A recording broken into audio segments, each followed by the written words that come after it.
Hi everyone! I believe that all of you have experience in learning a foreign language. And most of the time when you try to speak in that language, the knowledge of your first language just pop up in your mind. In fact, we are bound to transfer some features of our first language to the second language you are learning. This is what we call linguistic transfer. This transfer takes place in many areas, like in semantics, syntax, morphology, etc. It seems that many learners and teachers are not very concerned about pragmatic transfer, which in fact all learners should always be aware of, especially when you're interacting with native speakers. What is pragmatic transfer? It is basically when you're applying your own cultural rules of your own language to a foreign language. You know how to use your own language to perform certain functions like promising, apologizing, refusing, etc. in your own community, and you assume that you can do exactly the same in another language.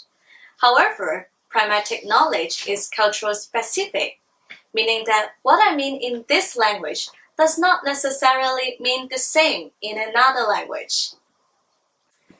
For example, in Cantonese, saying 得閒飲茶 is a polite way to say goodbye to your friends.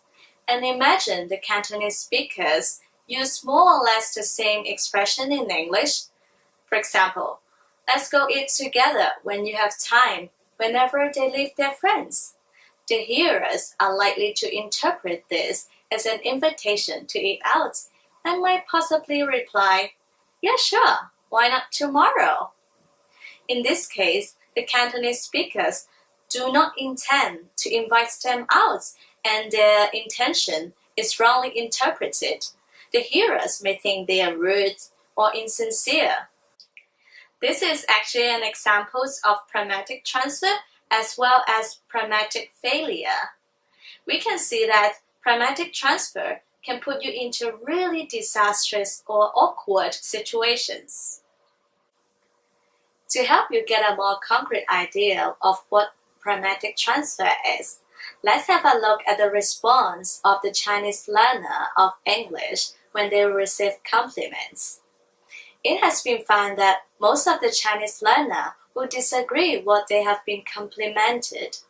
For example, if you say, "You're beautiful" to them, they will reply, "Haha, I don't think so," or scale down the compliments by saying, for example, "Thank you, but I'm fat."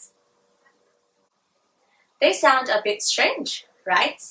In fact, very little English speakers will reply like this. But this is quite common to hear the Chinese equivalents, like 才不是呢 or 谢谢，但是我很胖呢. Do they actually really think they are not beautiful? Not necessarily. But this is how they want to be modest when they receive compliments. Even sometimes they accept the compliments, they will try to reassign it to something else. In this case, the Chinese learner might say, "Oh really? Thank you. But I think it's just because of the makeup." Well, strange enough, not yet. Some of them will question the compliments by saying, "Are you kidding me? Really?" Some might even say they feel embarrassed about receiving the compliments. Why is that? It's because this is how the Chinese speakers respond humbly to compliments in their own community.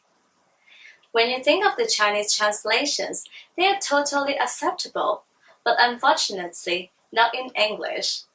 I'm pretty sure many of the English speakers will be really confused about why the Chinese learners are so embarrassed. Of course, there must be some Chinese learner who will just accept the compliment and simply say thank you.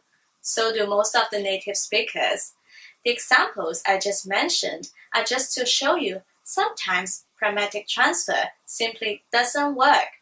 What you think is appropriate in your own culture might not be appropriate in another. Sometimes it's even worse than saying something ungrammatical because your hearers might be able to guess what you intend to say, or they simply don't understand you. At least they won't misunderstand you. However, pragmatic transfer might lead to misinterpretation, and sometimes you just don't know you have left a bad impression on others. You don't want this to happen, right? Then I'm pretty sure you want to put more efforts on the pragmatics of the language you're learning right now. Ciao, ciao!